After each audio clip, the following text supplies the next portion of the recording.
Tonight you're going to hear about some things that we can do to further our green renewable energy. And even though it's kind of focuses on Traverse City, it is something that everyone needs to be more concerned about. So I'm going to turn this over to Brandie Ekren, who is the Traverse City Light and Power Director and a visionary. We have gone to all of her planning sessions, and she does have a plan, but she needs help to get it moving. So Brandie, come and tell us what we can do.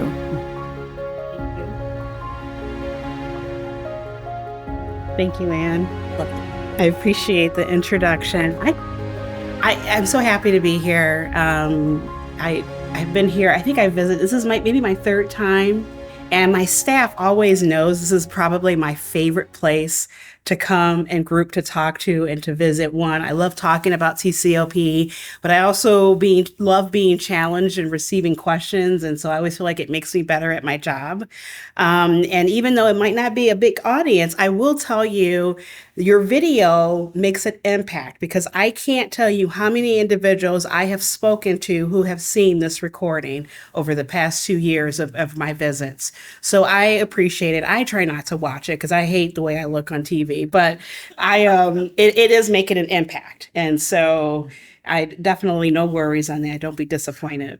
So, but what I am here to do, I do have a number of slides. There is a lot. I'm going to try not to read to you. I'm not going to try to go into as much detail. What I want to be able to do is definitely leave you with some thoughts. I want to talk with you about what TCLP, Traverse City Light and Power, is doing, what we have done over the past year or so, and then how you can join in on that journey. And so, and then we'll obviously have some questions and conversation. So I would obviously be remiss if I didn't acknowledge the group of individuals who brought me to this community, which is my board. And one might look familiar here. He's over there. And so I do have an amazing board of directors who lead TCLP. They're my bosses. 2 of them are city commissioners. The city manager sits as an ex officio member, which means she doesn't vote, but she is there to help act as a liaison between the city and Traverse City Light and Power.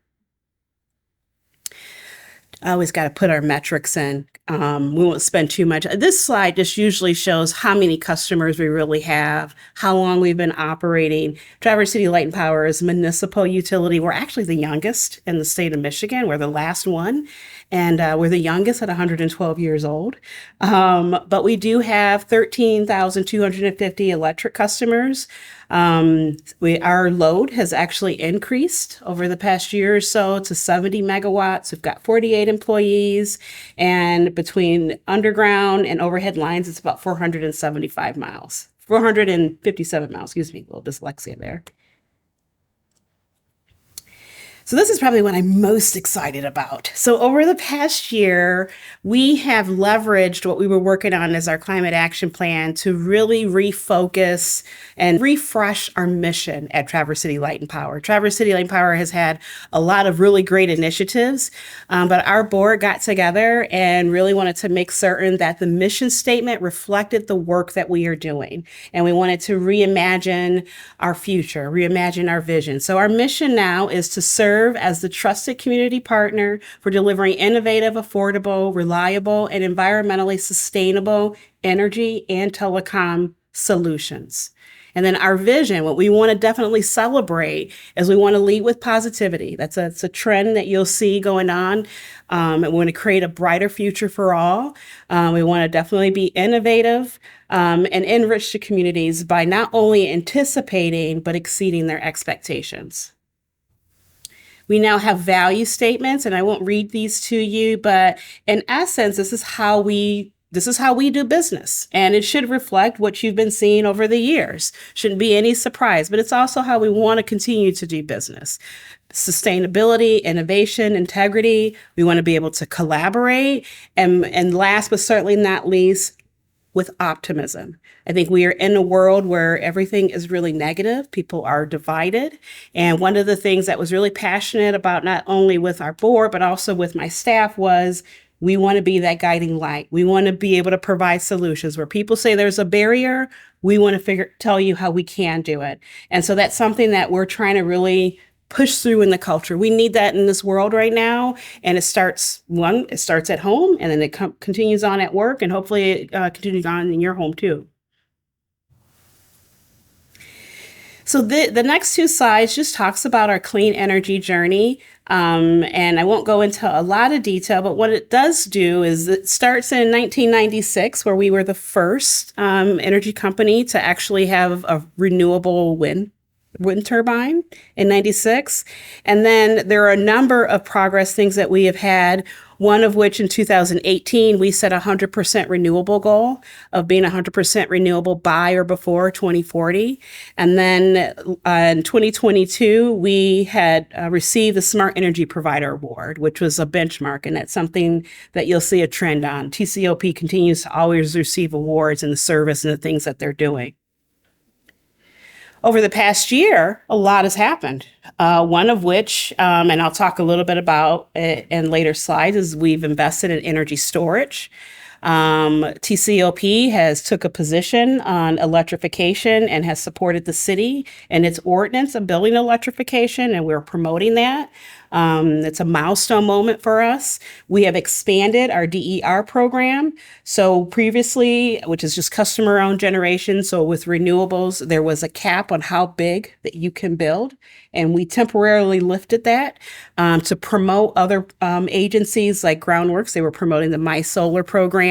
And so we wanted to enable our customers to be able to do that. So we lifted the cap to see what it's doing. The other component, what we've done, obviously, is with this, we continue to receive safety awards. We continue to be recognized for exemplary service in terms of reliability and just good business practices. So this is done in addition to being able to have our clean energy journey. So if people say you can't do both, we're going to say you can. One of the refreshes of our strategic plan was having 6 priorities. There were 4 previously. Some of these are a little familiar, but I'll point out to you what is really new. Might have been common sense, but some things. One is community enrichment. That's what distinguishes us from an investor-owned utility, is our ability to enrich the community that we serve. We believe we're part of the value chain. The other thing that is new is the concept of operational and financial excellence. Those are previously 2 separate priorities. We combined them because they need to work together. Sometimes in business, you've got one side of the finance side of the company fighting with the operational side. And so this ensures that not only are they working together, but that goal also includes commitment to investing in research and development opportunities, demonstration projects, and understanding that sometimes you do things not for a present return on investment, but for learning opportunities. And so that's the reason why we have paired those 2 together. The technology transition used to be part of the TCLP strategic plan. We added that back in because everything's getting more technical now. And then last but certainly not least is environmental sustainability is its own priority. Previously, it was wrapped into our portfolio goal, but it really needed to be its own priority. We're doing it anyway. Why not let it be its own priority? And so for tonight, I'm not going to go through each one. I'm going to probably speak to the one you probably care most about, and it's the environmental sustainability piece. And this is a lengthy goal, but I am going to go ahead and read it to you because it is really important. The goal is associated with, and this is what success looks like, being able to lead in comprehensive environmental sustainability by reducing greenhouse gas emissions and advancing towards 100% renewable energy or energy usage by 2040. Note here that it is more aggressive than the state law. The state law isn't 100% necessarily renewable. We're going to keep pushing that envelope until we can't, so to speak. So we did not decide to change that for us. We are planning to expand TCLP's commitment to include the preservation of all natural resources, adopting and promoting practices that ensure the sustainable management of air, water, and land. And then through innovative initiatives and strategic partnerships, TCLP will set the industry benchmark in holistic environmental stewardship, extending its impact beyond energy and telecom operations to foster a healthy planet and sustainable future for its community and its stakeholders. In essence, there's like 3 objectives that are really kind of focused on this. And there's a lot of detail written here. As a matter of fact, I've left some cards on the table. Like there's a QR code if you want to read it in a little bit more detail. But there's really 3 major components. The first component just really builds off of our climate action plan, our integrated resource plan. There were a number of recommendations on how to work on our portfolio, how to leverage energy efficiency, electrification, community education, those types of things. That's really the first piece. The second piece is what goes beyond that. How are we working with community partners? Are there any educational programs that might not necessarily fit within the niche of true core utility type work, but it is part of what we do. And it is, as I would like to say, is part of what brings me joy. And then the other piece, the last piece is important and definitely not the least, but it's sustainability in our own operations. TCLP needs to lead by example. It's difficult to say you need to be all electric if we're not all electric. It's difficult to say you should be recycling if we're not recycling. So we're looking at our fleet, we're looking at our building, we're looking at our business practices, how we're procuring things. We are committed to doing that ourselves. It should have been maybe a no-brainer, but it makes it easier to focus, so to speak, as it relates to this particular goal. It's a little bit more than just saying, I'm thinking about environmentally conscious things and decisions. It's something that we want to measure the greenhouse. We want to have a measurable in terms of what the impact is going to be for those. So a couple things, if you did not know, and there's a little bit more information on the table about that, current initiatives at TCLP that's really been in place for a while was that we've got on-bill financing. So if you wanted to invest in a renewable project or anything energy efficiency-wise, you can finance that on your utility bill.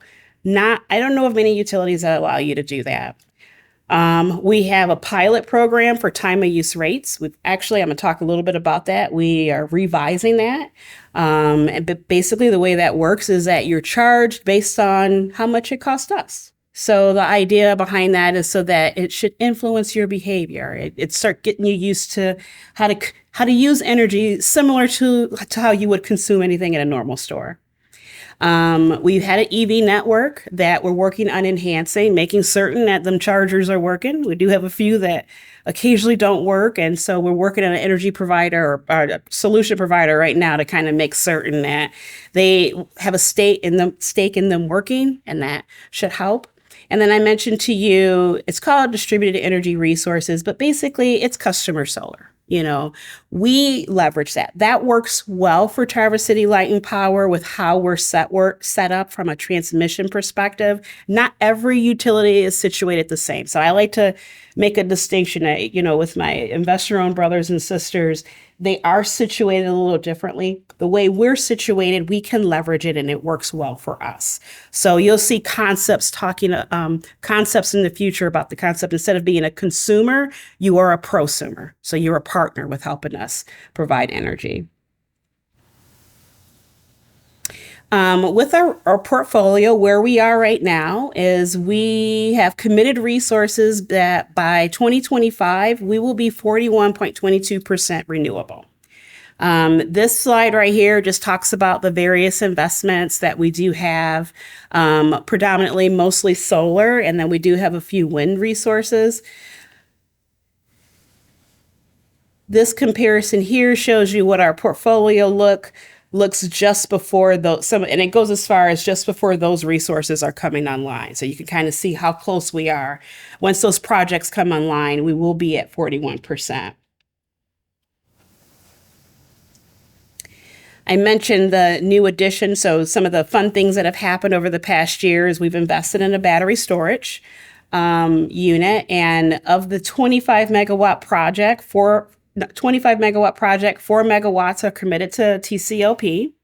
And the objective with this particular facility, because it's not necessarily tied to like a wind turbine or solar, it's going to focus on operating when it's the hottest of hots or the coldest of colds. So it's supposed to, some people call it shaving the peak. That's what it really is for a resource for us. And so it should still help us with our decarbonization efforts. One of the things that we wanted to manage resource-wise is we do have a coal. Coal is still part of our portfolio. One coal facility is going to be retiring really soon. It's the Camp Bell project. This replaces that. So this kind of helps us as it relates to that resource, because we do got to ensure that we've got adequate resources for all of you to keep the lights on. And so this is one of the many ways we're doing it. The newest solar investment we have is the Whitetail project. It's actually kind of a fortuitous type of opportunity that came across our plates. There was a previous investor or buyer that at the last minute decided that they didn't want to invest. And so our partners at Michigan Public Power Agency, they reached out and asked us if we wanted to join in. So this is what I really like about this particular piece. It takes us just over our 2025 goal, because our 2025 goal was to be 40% renewable. So we'll be just a little smidge over that. So this helps us with that. And then once this unit comes online, you'll start seeing more things like this. It will reduce emissions. Oh, and that should be pounds, by 218,675 pounds of CO2. I think that should be it. Some future projects. So what are some things that we got going on in the works? One is we're working on a covered solar parking array at our substation facility, and we're utilizing that as a demonstration opportunity. I'll talk to you a little bit about that. We are rebranding our rebates so that they're not just energy waste reduction rebates, they're electrification as well. We are going out for proposals. So I told you we're at 40%. Well, obviously we got to make up 60 more. So we're going to be doing some proposals for how to make certain that we've got those renewables and those storage facilities that can help blend in. We know we need wind. I'll tell you that right now. That's just, we want wind. But that's something that'll happen this upcoming fall. We'll be issuing a proposal for that. We've updated our time of use rates so that it's Eco Steady or Eco Champion. You'll hear more about that in the future, but the whole idea is to slowly get people used to time of use rates.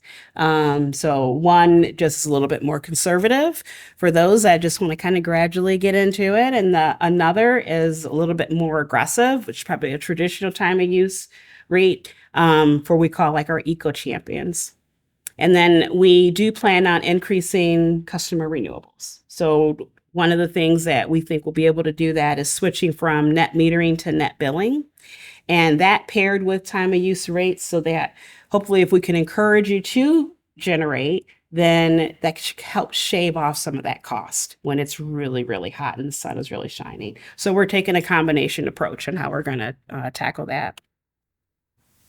This is the Hall Street Customer Service Center. It's actually a substation, and there's an office front or customer service facing front that we're going to have now. And in the back there, this is just an example of covered parking. We're going to cover the parking area with renewables as well as paired with battery storage. And so we'll be able to track that, hopefully be able to show some information, see how it works. I think there are a couple other partners in this community that might be interested in doing some covered parking, and hopefully our project will encourage them to be able to do that and they can learn from it. The TCLP rebates, what we're calling it is My Clean Choice. And the reason we're calling it choice is from the standpoint of we want to incentivize energy efficiency. We want to incentivize electrification. And so we want to make certain those incentives are priced to help you make a competitive choice. So if we can meet the gap to help you in that decision point, so if something is cleaner and it costs a little bit more, if we can help you with that, that's what it's designed to do. So it's also designed to do that with electrification as well. There's obviously some fear when it comes to electrifying. One of the things that we're doing, and I don't think I have a slide here, is that with our upcoming rate adjustment, we're changing it so that residential, there's not, you're not paying a premium beyond a certain point. So right now in residential rates, there's like two blocks, right? So there's one, you use up so much energy and it's like a lower rate, and then you start using more and it skyrockets. We're changing that so that they're the same. As a matter of fact, actually, the way we have structured it is the more you use, the more you should save. So I think that should help with the electrification fear in terms of like billing and things like that. It's one step, gets us closer. But when we did a survey and did our electrification events, that was the biggest fear for folks. People don't want to electrify and feel like they got to pay super high electric bills. So we figure out this is one little piece to help us do that. So we're calling it My Clean Choice. And the other piece with that is that, again, it's going to track a metric or a number so that you know how you're contributing to planet health. Right now, we're tracking carbon dioxide, CO2. We actually do track more than just that. We track all greenhouse gases, which is the reason why you see that in our goal.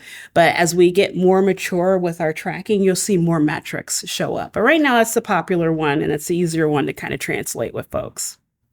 So these next two slides, and I'm totally not going to read it to you because it's wordy, but I wanted, Anne and June told me I needed to think about what I wanted to ask for you guys. How can you help us on our journey? And so I got two slides that really touch on that. The first one is helping us with electrify and energize.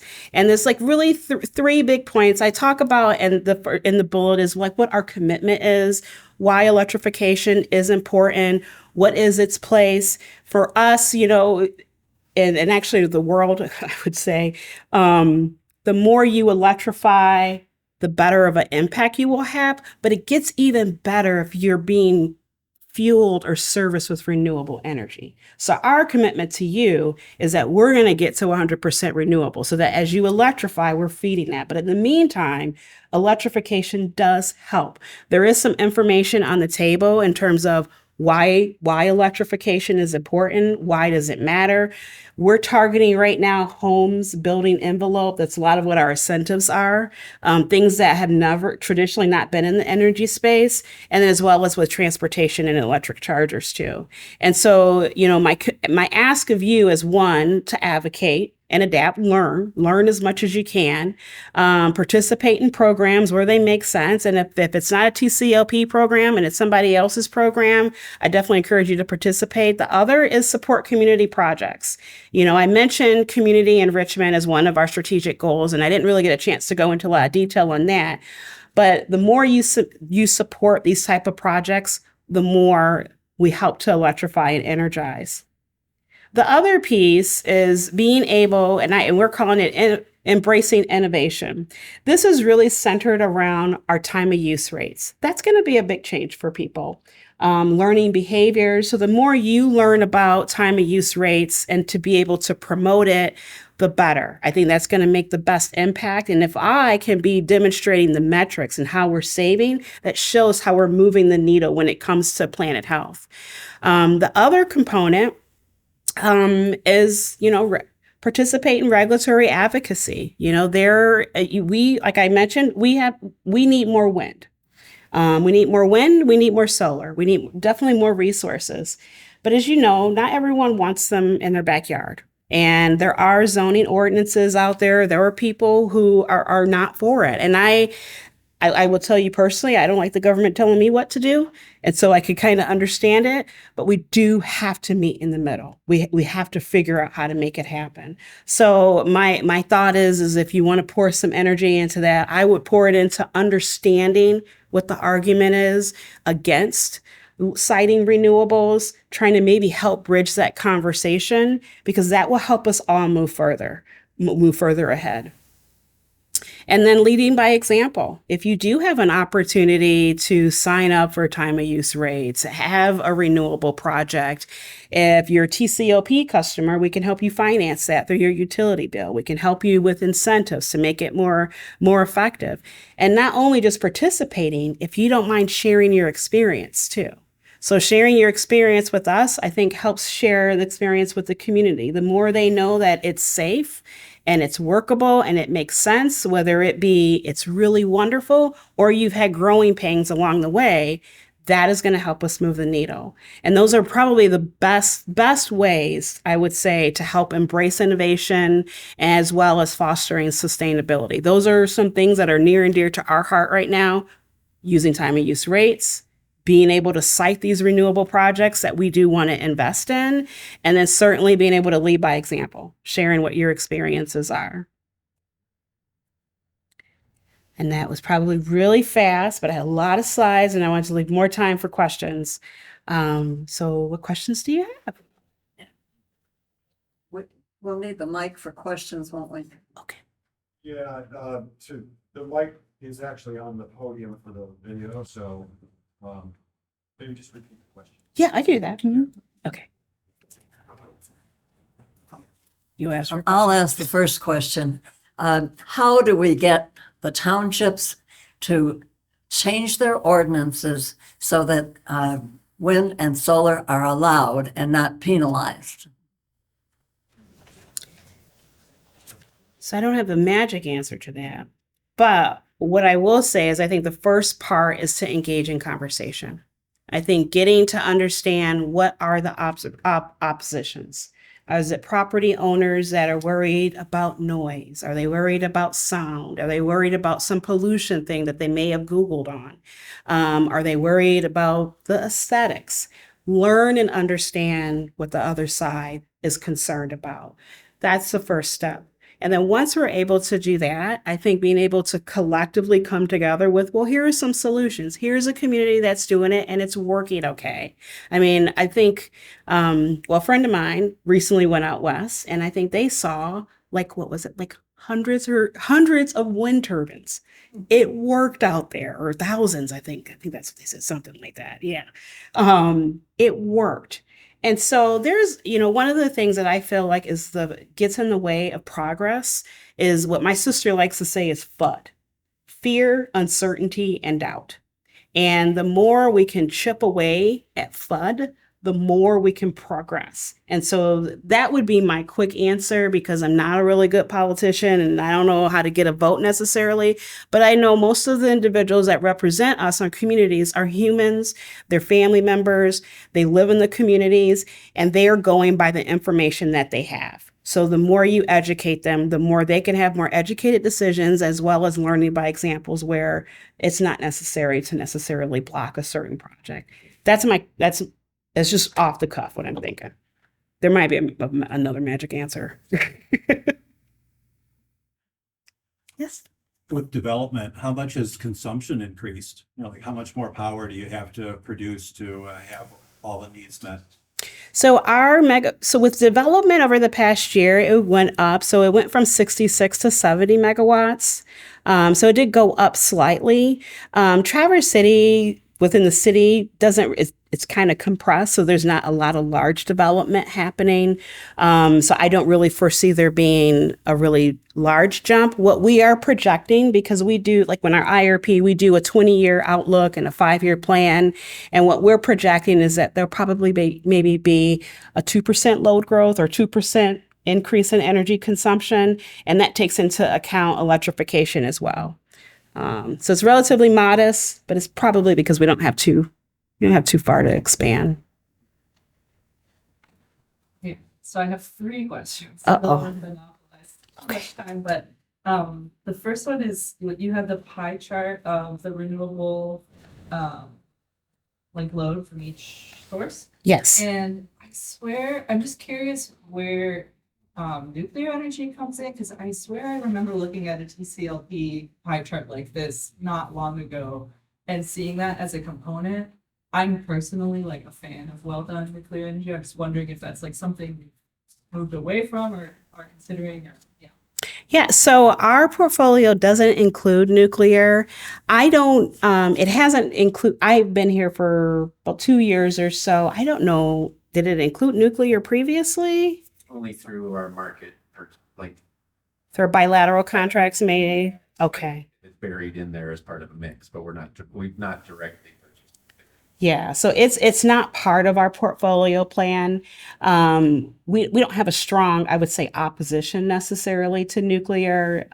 My personal opinion is nuclear needs to make certain they address the water consumption issues and a couple other things. So it's not in our portfolio path forward. So what is in our portfolio path forward is really the newest thing is really energy storage for us, but it doesn't include nuclear right now. Yeah. The other one was in relation to My Clean Choice Mhm. is I'm forgetting exactly what they're called, but those like heat exchange systems. Yeah. Is that something that would be like under that umbrella? Absolutely. So right here on this slide right here, that's a heat pump. And right, I think that's what or like mini splits, things like that. Yes, those are incentives that are included. TCLP currently offers incentives for that right now, but we are increasing the cost of those incentives. So we're increasing the cost for heat pumps, for mini splits, and things like that. Cool. Okay, I have some furnaces that are on their way out, so. Yes, definitely take advantage of that. And then I guess, yeah, my last one was, what conflicts have there been in terms of solar development and land use? You know, I'm definitely aware that I work kind of in like landscape restoration and also kind of tangential to agriculture. So I know there's a lot of conflict between agricultural land use and that with solar development. So I love to see the development of like in town, urban, you know, solar shade structures and all that. But yeah, I'm just kind of like curious what that's been like in this region. Yeah, many, as Anne mentioned, local townships are, well, I will say this, there was a big boom, and I'm going to say like maybe early 2000s or so. I'm trying to think when I was in Lansing when we were doing it. There was a big boom where there was a lot of solar development and some wind development going on through the state of Michigan. And what ended up occurring, and I'm trying to think of what year it was, I feel like in like 2016 or so, certain communities were tired of seeing it. And for a number of reasons, either it was visual aesthetics or it was certain commitments that developers might have been making. The projects weren't the local community utility owned. They were going through a profit developer, and there's a reason for that. And I'll talk why that should help now going forward with the new legal changes. And so it was just a lot of opposition. Each jurisdiction is a little unique. It's not uniform. It might be as a matter of size, it might be placement, it might be the financials. It might be a matter of if maybe they need to engage the community a little bit more to figure out how to return some dollars, like these private developers, back into the community. And so it really is a variety going across the board. The problem is that it has halted major developments. One of the major developments that was definitely impacted by TCLP and I experienced when I was down in Lansing is there was a wind development in the Thumb. That particular project did end up succeeding, but it was delayed by almost 5 years or so. And a lot of it was going through litigation, citing issues, people not feeling like the economics were right. In the meantime, energy use is going up, the demand for renewables are going up, but we're stalled in terms of where we can build it and where we can put it. And so those are the most recent ones that I'm familiar with.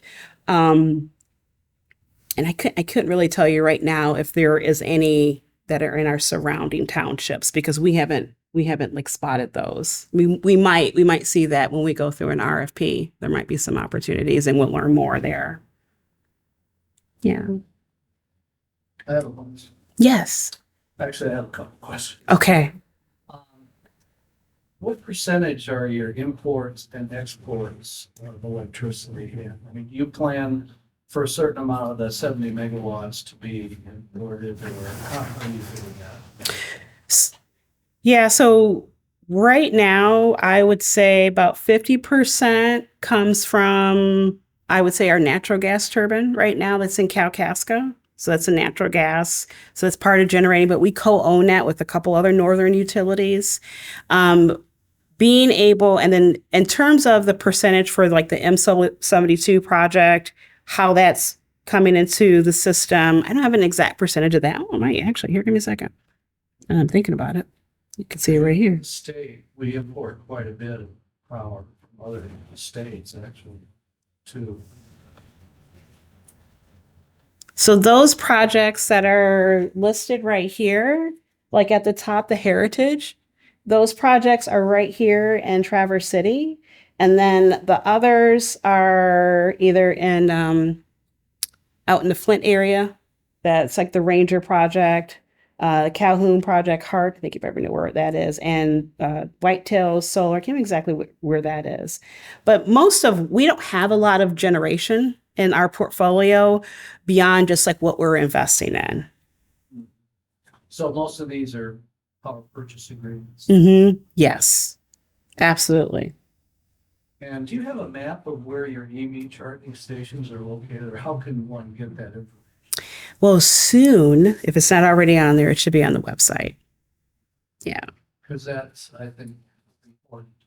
You know, I just see Traverse City as, well, it's continuing to grow, obviously. And just like the state of Michigan, I think is using this interest in clean energy to help grow the state. Yeah. To, you know, with having, you know, public power. Public power is, I mean, it's a tremendous advantage. I think you can do a lot of things that others can't do. Yes, I agree. We got more flexibility. Yeah. So the goal is to not only map the charging EV stations that are TCLP, but we would also like to know like where like businesses have EVs so that we can kind of communicate that as well. That was something that came up during our climate action plan, was that we wanted to have like a solid map of where they were, as well as ensuring that they're working. So that was the other piece that we needed to shore up the gap on. Oh, that would be very useful. I'm glad to see you're getting into geothermal too. Out of Crystal Mountain where I work, we put in a closed loop geothermal system to heat and cool one of our buildings, and we have 5 miles of pipe in the ground. Okay. So we pull the heat out of the ground, and we have 13 heat pumps. And the beauty of the system is it's always running. So I liken it to a wind turbine in the ground that always runs. So our portfolio, we currently don't have geothermal. We are promoting heat pumps, but it's not geothermal, unfortunately. Yeah. Well, some opportunity. What about the recyclable? You hear that counter, that's the counter. How do you recycle the turbine? How do you recycle the solar? Are we working to make these more recyclable or? Yeah, that is a good discussion. Question at the- You get a lot of that. Absolutely. Yeah. So one of the things, and that's part of the discussion. So usually when you're procuring a lot of these projects, you do talk about how you're going to either recycle the materials. Also, sometimes during the life of the solar array, the generation output, it gets weaker and weaker.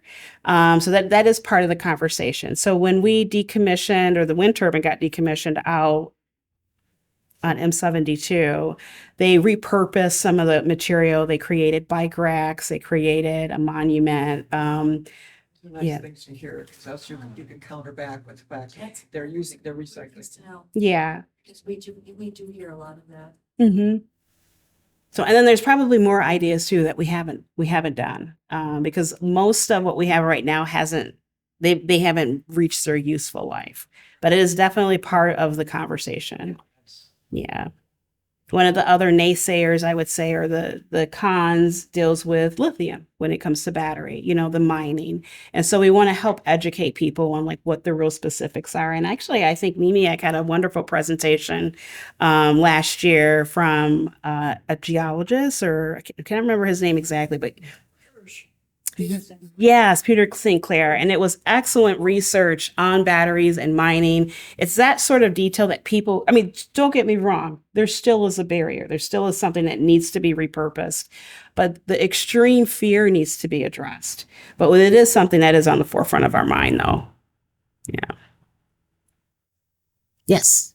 And this is to maybe act as a go-between and clarification. So geothermal was mentioned, and then you responded to geothermal as far as power production, like they have in Iceland. But I think the geothermal mentioned was thinking about ground source heat pump. Oh. And that for everybody's benefit, that's an ongoing challenge, because geothermal is used for both, and they're very different. One is power production. Think of Iceland. Got heat in the ground, or Yellowstone, and you're using that heat to produce electricity or produce hot water, or, it's an energy source. But a ground source heat pump is like an air source heat pump, but tremendously more efficient, but a lot larger investment. And that's what they've used in Crystal Mountain. So it's a lot of upfront cost, but operation is amazing as far as what it can provide. Thank you. I appreciate that. Address ground source heat pumps. Yes. That was the question. Yeah, absolutely. I appreciate, I'm clearly from a generation background, that. So that's all I'm thinking. Yeah, absolutely. No, we are definitely promoting ground source heat pumps. And that's part of one of our incentives for the My Choice program. Yeah, thank you. I appreciate it. See, that's why they're great bosses. All right. The air source heat pumps work pretty well too. I had a water heater replace heat pump, replace my little gas Mm-hmm. water heater. Had it for almost a year. It works perfect. Oh, that's good. The air in the basement, and it gets along fine. And that's the type of stories, I think, and information we have to make certain that customers and consumers are aware of. There's another, and one of the other things that are on our schedule to incentivize is the cold weather climate. People were worried that, like, well, what happens if it's too cold? And so, we're doing, hopefully doing demonstrations on that. We're attacking the fear and the uncertainty. And the more we learn about our customers, when we were doing the climate action plan, the stakeholder engagement, I had a number of customers came in and told me, like, I've been all electric since the 80s. And like, it's amazing how this is now popular. But, the thought is that, those are early adopters, those are innovators. We learn from them. And, for them, it was like a no-brainer. But for most of us, it's new and it's change. And understanding their why was good. They probably spent way more than they wanted to, and they were happy to see these programs. But learning from the experiences of, I purchased it and it worked.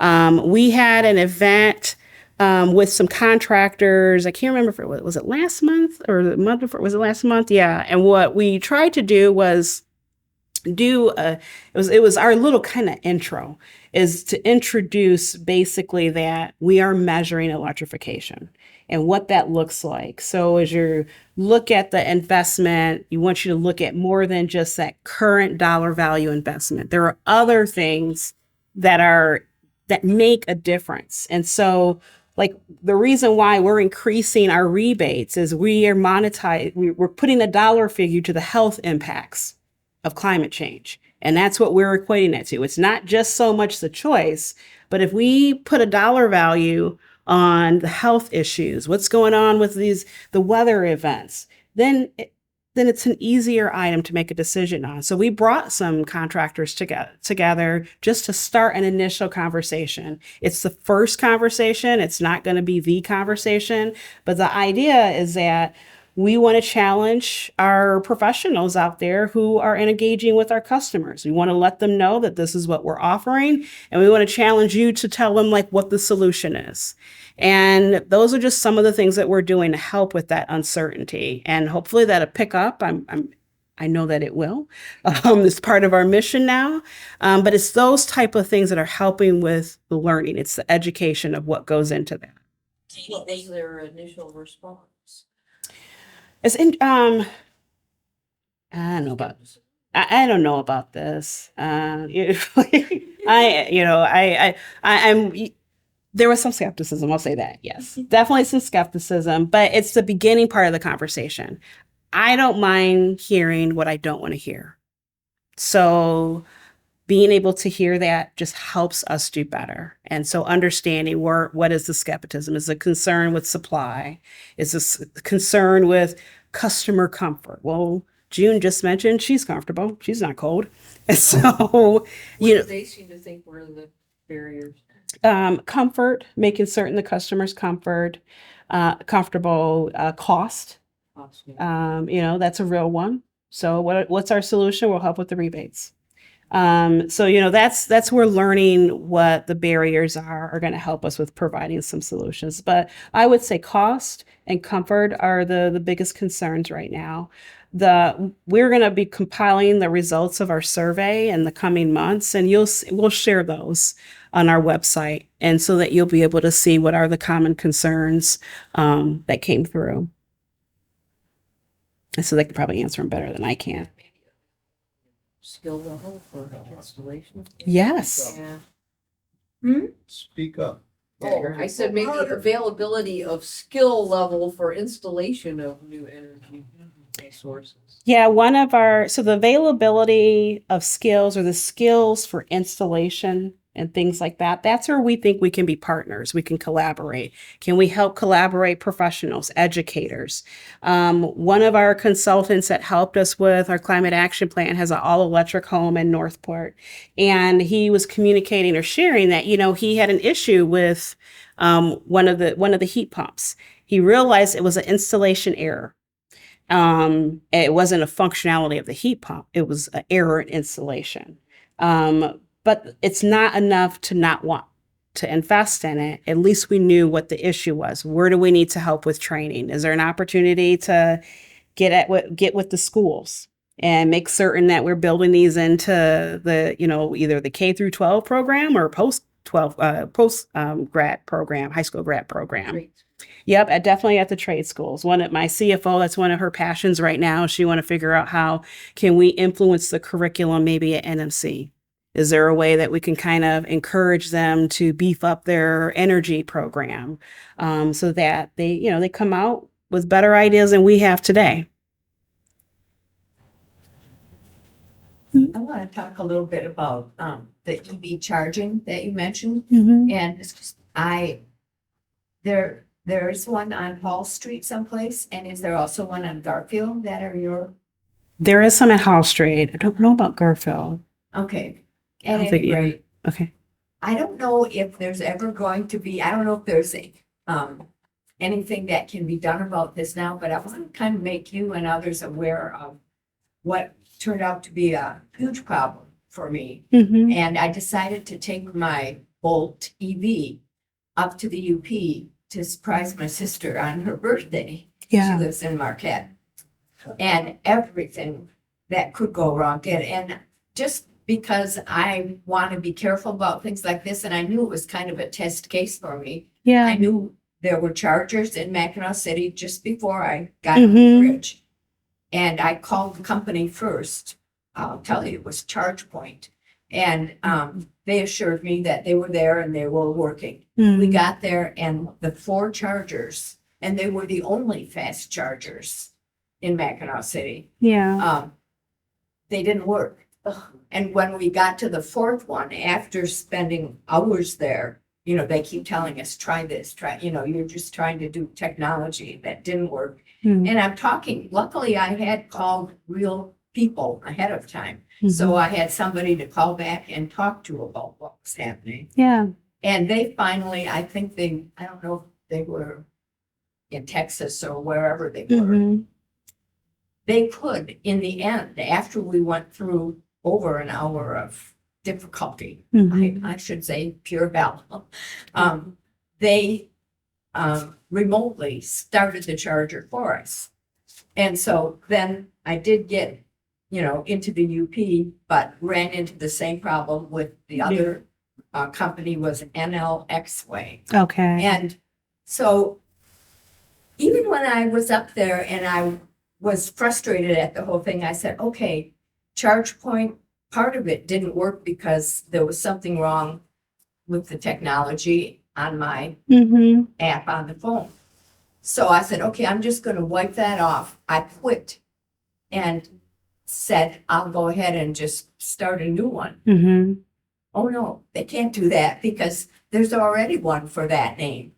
And it was just horrible. So the thing that I came to realize is, and I still love my EV, but it's not just that we need more chargers, but the reliability of chargers is crucial. Yes. If you're told and you're counting on it, is there ever going to be, it's not anything that anybody's going to be held responsible. I mean, these are private companies mostly. And what do you foresee in the future? Yeah. So one, I'm sorry about your experience. That's probably that's the buyer's worst nightmare of one, not knowing where the chargers are. Two, they don't work when you get there. And so, with Mr. McGinnis had mentioned, it's one of the things where we do need to map out the network. So that's one small piece. And we are planning on adding more chargers as part of what our investments are moving forward. But one of the pieces that you mentioned is something that we noticed, and this is part of our strategy. We are switching so that instead of ChargePoint pretty much being responsible for the maintenance of that unit, we're switching to a different vendor. I won't mention the name just yet because I got to finish that contract. But we're switching to a different vendor, but the situation is going to be set up differently because they get paid when the charger is working. And then they'll just get a percentage of what that is. It still ends up being a savings for us. It incentivizes them to make certain that all of those units are working, and it helps us with the accuracy of information. This particular vendor is also going to be able to provide us with more information too. Allows people to be able to maybe use their credit card right there if they have a credit card, as opposed to downloading this specific app. So we are trying to address the user experience ourselves, but we think that solution that we're going to implement hopefully in the next few months or so will help. And the transition for that should be really smooth and easy. And just, it seems like what Barb said, going north, going south, it seems like it's much, people have much less problems, but we should be concentrating on going north with the problem. Yeah, in Michigan, there was an initiative, and I think it's still going on, where they were working on electrifying the major corridor of the roads that go between between the upper and northern peninsula. I envision that still growing underneath the governor's guidance, but it is something that various communities are doing. Other municipal utilities that are local, that are northern utilities, we're collaborating too. So like with Petoskey and Harbor Springs, we've been talking with them because they've had very similar issues. And hopefully this solution might be a solution, and maybe they'll take advantage of it too. To just add a little something to your comments. I believe that Tesla is allowing General Motors and some of the other manufacturers to use their superchargers, which is a bunch of superchargers up there in Mackinac City. And I owned a Tesla for 10 years, and they're very good. I mean, you could drive up to a supercharger. I don't think I've had any problems with them in years. So and I don't know if GM is ready to do that. I heard it's coming. Mm-hmm. It wasn't there. In fact, when I was coming home after the frustrating experience, I called ahead to, know where the first chargers might be. And somebody told me, well, there are some free chargers, fast chargers at the docks by the ferries. So we went there, and when we got there, we found them. But I said, you sure they'll work for my Bolt, a Chevy Bolt? And she said, yes. And I said, well, would you go double check with somebody else just to reassure me after what I've been through? So she did, and got there, and there were nothing but the Tesla chargers. Yeah. But I guess you can buy an adapter. Yes, to Tesla. but you have to have permission, and I think it's in the process of it's not already there. That would be worth its weight in gold. I won't ever. Because you could go on the Tesla website and there's a gazillion of them. Yeah. So. Yeah, plus keep in mind too that I know General Motors, but most of the big domestics, they have a commitment where they're not going to produce any more ICE or internal combustion engine vehicles beyond 2035 or something like that. So there is an incentive to get the network right. So that's the goal. My daughter has a Bolt like ours, and she also has a cottage up near in the UP. Mm-hmm. Her car was fully charged. We got to Mackinac. We went to the Tesla chargers where Katie had charged. She had The adapter. the adapter. fine on another occasion. This time it didn't work. So she knew another private charger in Mackinac City. It was very expensive, Okay. but she got just enough charge so we could get to Petoskey, where one of the gas stations has a charger Mhm. that always seems to work. Yeah. But it's hair raising sometimes traveling in them, but they're so quiet. Mhm. They work so well. Just one last thing on the chargers, also a Bolt owner, also have many hellish stories. With the TC chargers, I definitely appreciate that shift to like having a card reader. Mhm. Just like we should be able to roll up and use, I mean, obviously you're never gonna be able to use cash there, but just like a gas station, be able to use your card. If your phone breaks or gets lost, whatever. But I will say I noticed with the few that do exist downtown now that have the card reader on it, Mhm. one thing, I don't know, maybe you could talk about this with the new contract, is that those card readers in our winter conditions get a little bit damp. Like they seem to be kind of collecting some ice and like getting a little beat up. Yeah, and it's really just like the first season I think that they've been installed. So I would just say like maybe installing some kind of protective device for them, because it did prohibit me in one case from even charging. It just wasn't like reading the chip or whatever. Gotcha. No, I will be mindful of that. That makes a lot of sense. And it might even be something that our employees can go check out and investigate too. I mean, one of the initiatives we're working on is really readying our workforce for just the business model transition. And that's one of the ideas that's been popping up, is what their work can be in the renewable space and clean energy space. So that's actually a really good idea. I mean, we're not that big. We can probably go check it out, make sure you scrape off the ice. I don't know if card reading is, more reliable than the app, but the app wasn't working. Mhm. But I kind of knew I was having trouble with that before I left, so I checked that. They had a card reader, and the card reader didn't work either. Okay, gotcha. So Yeah. No, that's good to be aware of the struggle with the card reader. The reason why we're not prioritizing the app is because sometimes the app is different per charger. Or if someone hasn't downloaded the app, and then you got to hope they got cell signal to download it. At least with this, you can kind of hopefully eliminate that. But that makes sense. Mm-hmm. Just one more thing, you got Tim here and things like that, about wanting, you said, power usage, electric usage is not growing a lot in Traverse City, which I understand that. Mm-hmm. But there's a little niche of market there that should be pushed right now. Is the use of gas stoves, gas ranges. Okay, that came out here just a few months ago about how it's not healthy to be using gas. Mm-hmm. And it should be kind of put into the ordinances and things like that, that we do not put in gas, appliances in new buildings, new house, new hotels and things like that. Yeah. It should be electric.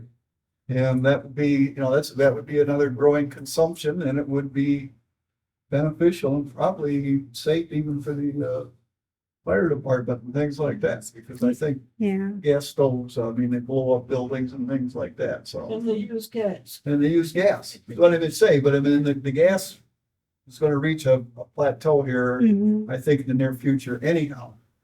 So hopefully hopefully we can start incentivizing so it's a choice. People are making the right choice. But some of this shouldn't be a choice. I don't disagree. But as we kind of get people closer to it, we are trying to incentivize them as best we can. And then I think there will be a point probably where you'll see something change. But, there are a number of things that are going on where we want to lead by example, make it easier, show that it's demonstratable. We just updated and renovated one of our buildings, our office buildings. It's a small little spot, but we got a lot of pride, that small little spot. of maybe 1,200 square feet or so is all electric now. But it is the trend. Electrification is the trend. We want people to get on board, but we want to help them along the way for certain. Yeah. And we can certainly help with that. But thank you, Brandie. Thank you.